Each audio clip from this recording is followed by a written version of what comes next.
मेरे पति इतने भयानक हो गए, मुझे पता नहीं होगा। मेरी शादी के 2 महीने हो गए, लेकिन अभी तक मैं अपने संजय पति को नहीं देख सकी, क्योंकि वो रात को जब आते तो लाइट ऑफ करके कमरे में आते हैं और सुबह मेरे उठने से पहले घर से निकल जाते हैं। मुझे बड़ा अजीब लगता है। सास से पूछती हूँ तो वो ऐसे नज़रें नहीं मिला पाती, और सच जानने के लिए एक दिन मैंने अपनी जगह मिनी नौकरानी को सुला दिया और खुद कमरे में छुप गई। जब लाइट जलाने तो मेरी चीख निकल गई। मेरे साथ इतना बड़ा धोखा। आज मैं दुल्हन बनी बैठी थी अपने रूम और मुझे आए बहुत वक्त हो गया था, लेकिन अभी तक मेरे पति संजय कहीं आता पता नहीं था। अचानक से आने वाली नींद के झोंकों ने मेरी बंद आंखों को खोलने पर मजबूर किया था। मैं पिछले कई घंटों से अपने कमरे में बैठी अपने पति का इंतज़ार कर रही थी। तब तो बैठ बैठ कर मेरी कमर में ही दर्द शुरू हो चुका था। जब यूं जमाई लेते हुए घड़ी की तरफ नज़र दौड़ाई तो रात के 3 बज रहे थे। मेरे तो होश उड़ गए। आज तो मेरी सुहाग रात थी, मेरी पहली रात, जिस रात पति पत्नी एक दूसरे से कई वादे करते हैं और उम्र भर साथ निभाने की कसम खाते हैं। मैंने अभी तक अपने पति को नहीं देखा था। कुछ हमारे खानदान में रस्में भी थी। शादी से पहले लड़का और लड़की को पगफेरे भी नहीं दिखाई जाती थी। बस छोटी बहन सुना था कि मेरी दूल्हा बड़ा ही प्यारा है, और ही दिल में सपने बुनने लगी थी। इस रात का इंतज़ार तो न जाने मुझे कब से था, और जब लगातार इस कमरे में बिठाया गया तो मैंने बहुत डरी सहमी सी थी। मगर इतने घंटे बैठने के बाद न सिर्फ मेरी कमर दर्द कर रही थी, बल्कि जमाई ले लेकर मेरे सारे सपने और ख्वाहिश भी ख़त्म हो चुका था। एक बार तो सोचा कि उठ के बाहर जाऊं और जाकर देखूं कि आखिर मेरे पति संजय कहाँ है, मगर फिर बाहर जाना मुसाबित नहीं लगा। जब नींद आने लगी तो यूं बैठे बैठे बेड के ब्राउन से लेट लगा कर सो गई। अब और इंतज़ार करना मेरे लिए मुश्किल था कि तभी दरवाज़ा का लॉक खुलने की आवाज़ आई। मैं हड़बड़ा कर आंखें खोलकर देखने लगी, मगर कमरे में तो खूब अंधेरा फैला हुआ था। मैंने सहम कर कहा कि कौन है, मगर मेरे पैरों के चप्पल की आवाज़ मुझे सुनाई नहीं दी। मैं सकपका कर बोली कि सुनिए जी, क्या ये आप हैं? ये कमरे में इतना अंधेरा क्यों कर दिया? क्या लाइट चली गई है क्या? मैंने एक ही सांस में कई सवाल कर डाले। तभी गला खखार कर एक मर्दाना आवाज़ गूंजी, मैं हूँ आपका पति संजय। इतना सुनना था कि मेरा दिल की धड़कन तेज हो गया। हालांकि मैं जानती थी उस वक्त मेरे कमरे में मेरा पति संजय ही आ सकता है। ऐसा लगता था जैसे पति की आवाज़ सुनकर मेरी सारी थकान वहीं दम तोड़ गया। अब मुझे शर्म आ रही थी, मगर एक बात की हैरानी हुई थी कि आखिर पति ने कमरे में आते ही अंधेरा क्यों कर दिया था। मुझे ये बात थोड़ी अजीब लगी थी, और लाइट चली गई तो मोमबत्ती या टॉर्च ही कमरे में ले आते। मैं आंखें फाड़ फाड़ कर देख की कोशिश कर रही थी कि जब मुझे एक मर्दाना साया था अपनी तरफ आते हुए नज़र आया, तभी पति मेरे सामने आकर बैठा और कहने लगा कि माफ़ कीजिएगा, बाहर दोस्तों में गपशप लगाने में दो वक्त का पता ही नहीं चला। आप तो जानती हैं कि वैसे मौके पर दोस्त कहाँ जान छोड़ते हैं। आप काफ़ी थक गई होंगी, मुझे लगता है आपको सोना चाहिए, बाकी बात हम कल कर लेंगे। मेरे पति तो बात करते हुए बहुत अटक रहे था। उसके मुंह तो हलकला हुए शब्द भी ठीक से नहीं निकल रहा थे। इसका हरगिज ये मतलब नहीं था कि वो अटक अटक कर बोलने की बीमारी थी। वो तो यूं बात कर रहे थे जैसे मुझे शर्मा रहे हो, उन्हें मुझे शर्म आ रही हो। मर्द होकर उनको मुझसे शर्माते हुए बात करना मुझे बहुत परेशान कर गया था। फिर याद आया कि छोटी बहन ने भी बताया था कि दीदी, आपके मंगतर बड़े शर्मिंदे किस्म के हैं। मैंने पति से कहा कि आपने कमरे में अंधेरा क्यों कर दिया? क्या आप मुझे देखना नहीं चाहते? जाहिर है एक औरत शादी की रात बस अपने पति के लिए ही सजती संवरती है, ताकि उसका पति उसे देखे, उसकी तारीफ करे। मेरी बात सुनकर संजय कुछ देर खामोश रहा और फिर कहने लगा कि मैंने तो आपको जी भर के देख लिया था, जब आपको मेरे पास ला कर बिठाया गया। आप बहुत खूबसूरत हैं और हमारे यहाँ एक रस्म है, मुझ पर किसी ने जादू करवाई थी ताकि मेरी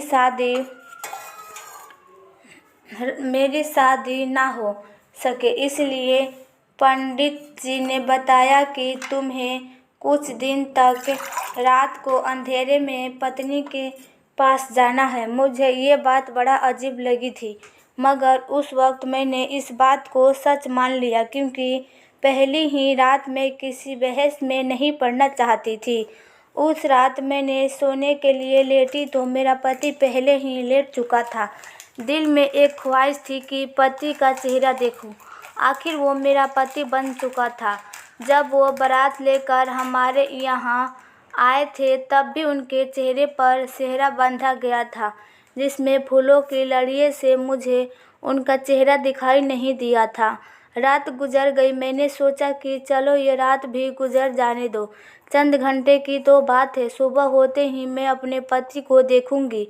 मैं पति के पहले मैं सो गई। सुबह जब मेरी आँख खुली तो मैंने मुस्कुराकर बेड के दूसरे तरफ देखा तो मैं चौंक कर बैठ गई, क्योंकि बेड तो बिल्कुल खाली था। वहाँ पर तो मेरा पति ही नहीं था।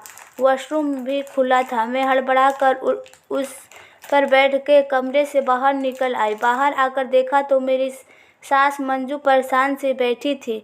मुझे देखकर उनके चेहरे पर फौरन मुस्कुराहट छा गई, मगर उन्होंने कुछ पढ़ते हुए मुझे इशारों से अपने पास आने को कहा। मैं उनके पास गई और साथ साथ आसपास अपने पति को भी देख रही थी कि वो कहाँ चले गए। मैं सास के पास गई तो उन्होंने फ़ौरन मुझ पर फूंक मार दी। शायद वो कुछ पढ़ रही थी और वो मेरे लिए ही पढ़ रही थी। जो उन्होंने मुझ पर पढ़कर फूंका था वो देखकर मुझे पति की बात याद आने लगी। शायद ये मेरे और मेरे पति के लिए ही था। लगता था सचमुच में उन पर कोई जादू हुआ था। तभी तो सास भी मुझ पर पढ़कर फूंक रही थी। मैंने उनके पास बैठते ही सवाल किया कि वो कहाँ है, मुझे तो कहीं कमरे में नज़र नहीं आए। तो सास दूसरी तरफ देखते हुए कहने लगी, बेटा वो काम पर जा चुका है। मैं घड़ी के तरफ देखा तो सुबह 7 बज रहे थे और ऑफिस का वक्त 10 बजे से शुरू होता है। फिर 7 बजे वो कैसे चले गए? सास मेरी नज़रों को देखकर सवाल समझ चुकी थी और कहने लगी कि बेटा उसके काम का कोई पता नहीं होता। अपने दोस्त के साथ मिलकर कारोबार करता है और दिल जब चाहे तभी घर में से चला जाता है। तुम नाश्ता कर लो। मुझे ये बात बड़ी अजीब लगी। मेरा दिल चाहा सास से पूछूं, क्या पति की शादी में मर्जी नहीं थी? न ही रात को उन्होंने मुझसे कोई बात की थी और ना ही वो चेहरा दिखाए। कैसे चले गए भला? कोई अपनी शादी के अगले दिन भी काम पर जाता है क्या? मैं इसी सोच में गुम थी कि सामने वाले कमरे से एक लड़का निकला। मैं उठकर देखा और जल्दी से अपना दुपट्टा सर ले लिया। मेरी सास मुस्कुराते कहने लगी कि बेटी ये तुम्हारा देवर है। मैंने सरसरी सी नज़र दौड़ाकर उसको नमस्ते किया तो आंखों से ही जवाब देकर वहाँ से चला गया और सारा दिन भी यूं ही गुजर गया। मैंने नोट किया था कि मेरी सास काफ़ी परेशान दिखाई दे रही है, जबकि वो तो मिजाज की बहुत अच्छी औरत थी। हमारा रिश्ता होने के बाद वो कई बार हमारे घर आई थी। मैंने उनके चेहरे पर कभी उदासी देखी ही नहीं थी और बहुत खुशमिजाज थी, मुझसे बहुत प्यार से मिलती थी। मैं तो बहुत खुश थी कि चलो सास बहू में खूब जमेगी, मगर अब तो वो मुझसे बात भी खोया ख्यालों में डूबी हुई करती थी। मैं जब बुलाती थी ख्यालों से निकलकर मेरी तरफ देखने लगती। इस घर में मेरे पति सास के अलावा एक मेरा देवर भी था। हम 4 लोग ही यहाँ पर रहते थे। मैं शाम में अपने पति संजय के आने की राह देख रही थी। बिल्कुल नई नई दुल्हन की तरह सज संवर कर बैठी हुई थी, मगर तभी दरवाजे पर दस्तक हुई। मैंने फ़ौरन मुस्कुरा कर आवाज़ खोला तो सामने मेरा देवर विमान खड़ा था। वो मुझे यूं खड़ा देखकर हड़बड़ाते हुए नज़र चुरा लिया। मैंने भी उसको नमस्ते किया और वापस अंदर आ गई। बहुत रात हो चुकी थी। बार बार मेरी नज़रें घड़ी पर जा रही थी। न जाने मेरा पति कहाँ रह गया था। सास ने ज़बरदस्ती खाना भी खिला दिया। देवर भी वहीं खाना खा रहा था। मुझे महसूस हुआ कि जैसे वो मुझे चोरी चोरी देख रहा है। मैंने जब उसको तरफ देखा तो वो बौखला कर नज़र ही बदल दिया। फिर आधा खाना छोड़कर घर से चला गया। मेरे दिमाग में बहुत ख्याल आ रहे थे। मैं यूं ही बैठी सोच रही थी कि आखिर वजह क्या थी। दिल घबराने लगा तो बालकनी में खड़ी होकर रोने लगी। आंखों में आंसू बह रहे थे। शायद मैं उनको पसंद नहीं आई थी। वो मुझसे नफरत करते थे या फिर उनके दिल में कोई और था। मैं अभी यूं ही खड़ी रो रही थी, तभी कमरे में खूब अंधेरा फैल गया। हल्की रोशनी बालकनी के बल्ब की थी, जिसे मैंने यूं ही जला छोड़ा था और फिर कमरे में चली आई। मेरा पति संजय दूसरी तरफ मुंह किए बैठे थे। मैं आज हर बात क्लियर करना चाहती थी, इसलिए बिना कुछ कहे पति के पास जाकर बैठ गई। मेरा कंधा पति के कंधे के साथ लग गया था। वो फौरन मुझसे इतना दूर हुए कि उनका कंधा दोबारा मेरे कंधे के साथ न लग सका। मैं पति से हर बात क्लियर करना चाहती थी कि आखिर वो मेरे साथ ऐसा क्यों कर रहे थे। मैंने एक बार फिर पति को देखा और डरते डरते पति का हाथ थाम लिया। मेरा हाथ महसूस करते ही फौरन संजय ने अपना हाथ छुड़वा लिया और उठ खड़े हुए। दूसरी तरफ मुंह मोड़ के कहने लगे कि जो भी बात करनी है जल्दी करो, मैं बहुत थका हुआ हूँ, मुझे नींद आ रही है। पति के बातें मेरी आंखों में आंसू ले आया था। मैं बोली कि क्या आप किसी और को पसंद करते हैं? अगर ऐसी कोई बात थी तो आपने मुझसे शादी क्यों की? पति फौरन गला खखार कर बोला कि मैं किसी और को पसंद नहीं करता, बस मेरी एक मजबूरी है। ना ही मैं आपको अपना चेहरा दिखा सकता हूँ और ना ही मेरे पास वक्त है जो आपके पास बैठकर मोहब्बत भरी बात करूं। मुझे भी गुस्सा आ रहा था। आखिर ये कौन सी मजबूरी थी कि मेरा पति मुझसे दूर भाग रहा है और मैं उसके पास आने की कोशिश करती रहूं। उस दिन के बाद कई दिन यूं ही गुजर गए और सारी रात में यूं गहरी नींद में सोती ही मेरे आँख फिर से सुबह ही जागकर खुला करती थी। सारा दिन पति घर से बाहर रहता था और दूसरी तरफ मुझे ना जाने क्यों ये महसूस होने लगा कि जैसे मैं किसी की नज़रों में हूँ। लेकिन जब मैं इधर उधर देखती तो कोई नज़र नहीं आता था। एक बार मैं शाम की चाय बनाकर अपनी सास के कमरे में जाने लगी तो उनकी आवाज़ सुनकर वहीं रुक गई।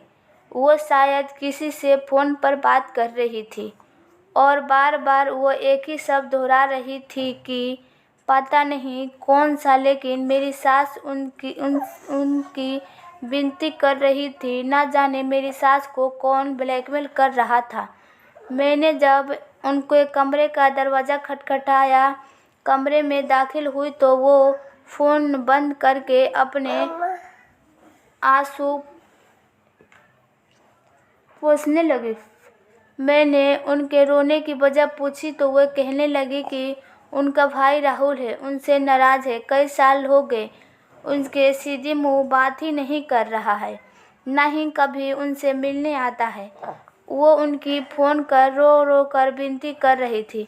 मेरे दिल अपने सास की बात सुनकर उदास हुआ था, मगर उसके बाद जो सच्चाई मेरे सामने आई मैं दंग रह गई।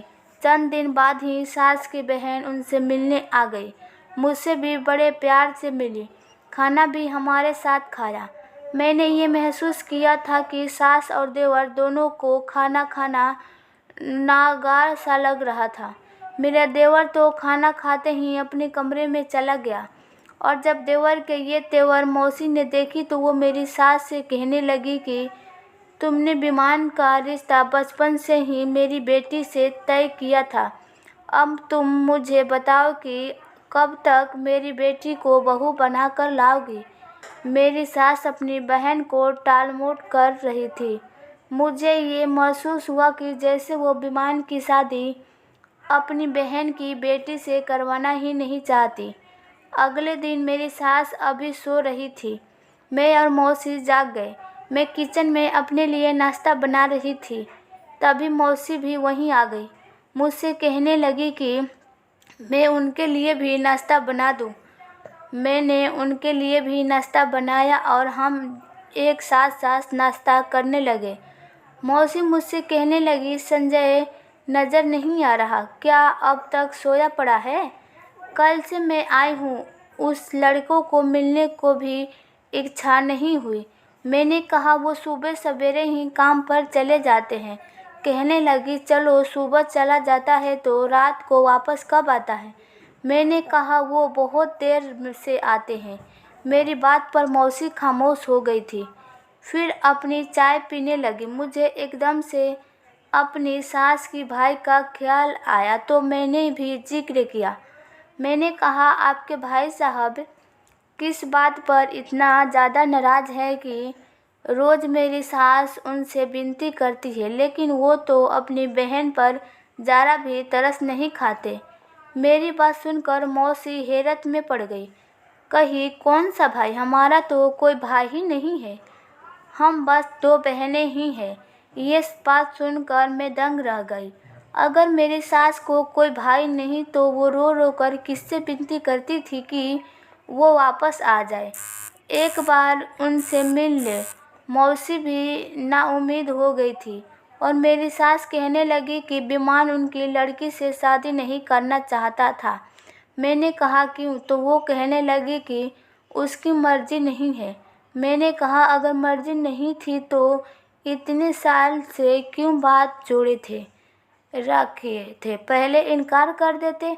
मेरी सास कहने लगी कि यही बात मैंने अंकित से भी कही है।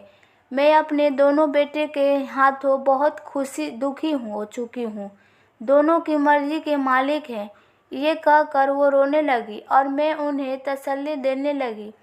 तंग तो मैं भी अपने पति से आ चुकी थी, इसलिए मैंने सोचा कि शायद मैं उनके सामने हूँ, इसलिए उन्हें मेरी एहसास नहीं है। क्यों नहीं कुछ दिन के लिए मैं अपने मायके चली जाऊँ ताकि उन्हें मेरी कदर हो। इसलिए एक दिन जब दिल बहुत ज़्यादा बेचैन था तो अपनी सास से पूछी और चली गई और सोचा अपनी माँ से भी जाकर पूछूं कैसे मर्द से मेरी शादी करवाई है जिसने अभी तक अपना चेहरा अपनी पत्नी को ही नहीं दिखाया। मैं तो जानती ही नहीं थी कि वहाँ पहुँचकर मुझे कैसा धक्का लगने वाला है। जब मायके पर पहुंची तो तभी एक दिन एक कोरियर आया। वो हमारे घर के बाहर था। मैंने उससे बोला, किसका पेपर आया है, और टटोल कर देखने लगी। उस पेपर पर तो मेरा ही नाम लिखा था। जब खोलकर मैंने अंदर मौजूद पेपर पढ़ा तो मेरे पैर के नीचे से ज़मीन निकल गई। मैं पेपर देखकर अपने घर जाकर अपने कमरे में चली गई। मेरे दिमाग से सोचने समझने की क्षमता सब कुछ खत्म हो चुकी थी। मेरे साथ कौन सा खेल शादी के नाम पर खेला जा रहा था? जो पेपर मेरे हाथ में वो देखकर ही हकला मुझ पर खुली थी। मैं चकरा कर गई। पूरे दिन मैं अपने घर पर ही बैठी रही। मैंने अपनी छोटी बहन से कहा वो मुझे मेरे पति की फ़ोटो दिखाए, जो कि शादी अब उन्होंने मौके पर खींची थी, क्योंकि मैंने तो अब तक अपने पति को नहीं देखा था। मेरी बहन ने मुझे एक फ़ोटो दिखाई जो खाना खाते वक्त ली गई थी। वो बहुत अच्छा और नौजवान लड़का था। मैं कोई भी बात अपने मायके में नहीं बताना चाहती थी।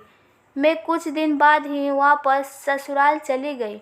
मुझे सच्चाई को सामने लाना था। रात को फिर से वो इंसान मेरे कमरे में आया था जो पिछले 1 महीने से मेरा पति बनकर कमरे में आता था और सुबह होते ही चला जाता था। ये कौन था जो मेरे जज्बात के साथ खेल रहा था? आज मैं खुद ये चाहती थी कि वो कमरे से बाहर निकल जाए, क्योंकि अब मैं जान चुकी थी कि वो मेरा पति नहीं है। फिर भी मैं सच जानने के लिए उसे ये पूछा। मैं मायके गई तो आपने मुझे कितना याद किया। मेरे सवालों पर वो घबरा कर कहने लगे, जाहिर है आप मेरी पत्नी हैं, मैं कैसे आपको भूल सकता हूँ। मैंने कहा, मुझे आपके देखना है। आज मैंने शादी की फ़ोटो में आपको देखा था, वो मेरी बहन ने खींची थी, इसलिए दिल में आया है कि 1 महीना गुजर गया है, मैं आपको क्यों ना देख लूँ। मैं नहीं मानती ऐसे किसी भी जादू को। अब आप खुद लाइट जलाएंगे या मैं जला दूँ? वह कहने लगे कि मैं पहले ही आपसे कह चुका हूँ कि मेरा इलाज चल रहा है और आप इस इलाज को सच से मानती हैं या झूठ, लेकिन मैं ये इलाज करवाऊँ बिना आपके सामने नहीं आऊँगा। अगर आप मुझे रोज़ यूँ तंग करेंगी तो मैं आज के बाद आपके कमरे में भी नहीं आऊँगा। और ये कहकर वो कमरे से बाहर निकल गया। मैंने अगले दिन उनसे माफ़ी मांग ली और वो फिर से मेरे कमरे में सोने लगे, लेकिन उनके सोते ही मैं सोफे पर जाकर सो जाती थी। मैं सोच रही थी कि किस रात उस इंसान का सच सामने लाऊं। अगले दिन मैंने अपनी नौकरानी को ये कहकर घर पे रोक लिया कि मेरी तबीयत कुछ ठीक नहीं है। उसने भी कोई एतराज़ नहीं किया था। रात को मैंने नींद की दवा दूध में मिलाकर नौकरानी को वो पिला दिया और उसके बाद उसे अपने बिस्तर पर सुलाकर खुद कमरे में छिप गई और वहाँ छुपी जहाँ कमरे की लाइट का बटन लगा हुआ था। रात को काफ़ी देर तक वो इंसान मेरे कमरे में आया और बेड के दूसरे तरफ बैठ गया कि मैंने फ़ौरन से लाइट जला दी और जब मैंने उस इंसान को देखा तो मेरे होश उड़ गए। वो तो मेरा देवर था। तो क्या पिछले 1 माह से मेरे कमरे में वही आ रहा था? वो मुझे हैरत से देख रहा था। मैंने कहा कि तुम्हें शर्म नहीं आई यूँ मेरे कमरे में आते हुए? उसने कोई जवाब नहीं दिया। मैंने वो पेपर अलमारी से निकालकर उसके मुंह पर मारा और रोने लगी। वो पेपर डिवोर्स के पेपर थे, जिसमें खत की भी मौजूद था, जिस पर लिखा था कि मैं किसी और से शादी करना चाहता था, लेकिन मेरी माँ ने ज़बरदस्ती मेरा रिश्ता तुमसे तय कर दिया और मेरे लाख मना करने के बाद मेरा तुमसे विवाह करवा दिया। लेकिन मैंने शादी के रात ही भाग गया था और अब तुम्हें डिवोर्स पेपर भेज रहा हूँ ताकि तुम जिसे चाहो शादी कर लो।